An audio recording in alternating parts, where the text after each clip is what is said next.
নবী সাল্লাল্লাহু আলাইহি সাল্লামের সারা জিন্দেগীর ছোট্ট ছোট্ট সুন্নতগুলি এত বড় বড়।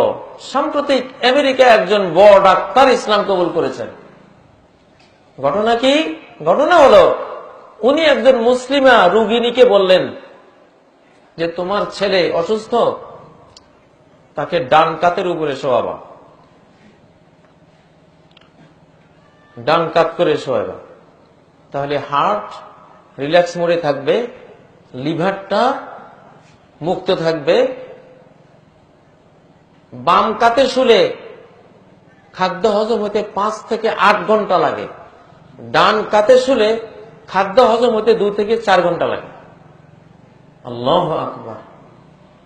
ডান কাতে শোয়ার কারণে খাদ্যটা হজম হবে 2 থেকে 4 ঘন্টার মধ্যে, আর যদি বাম হয়ে শোন 5 থেকে 8 ঘন্টা খরচ হবে এবং হার্টের জন্য ক্ষতিকর।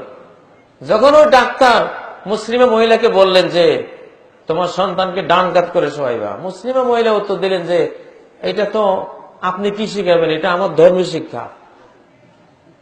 আমাদের নবীজি ডান কাতে শুতেন, আমরাও ডান কাতে শুই, এটা আমাদের সুন্নত, আমাদের ধর্মীয় শিক্ষা। এটা ডাক্তার হতবাক হলো যে মেডিকেল সায়েন্সের এই আবিষ্কার 1400 বছর আগের ইসলামে আসলো কোত্থেকে।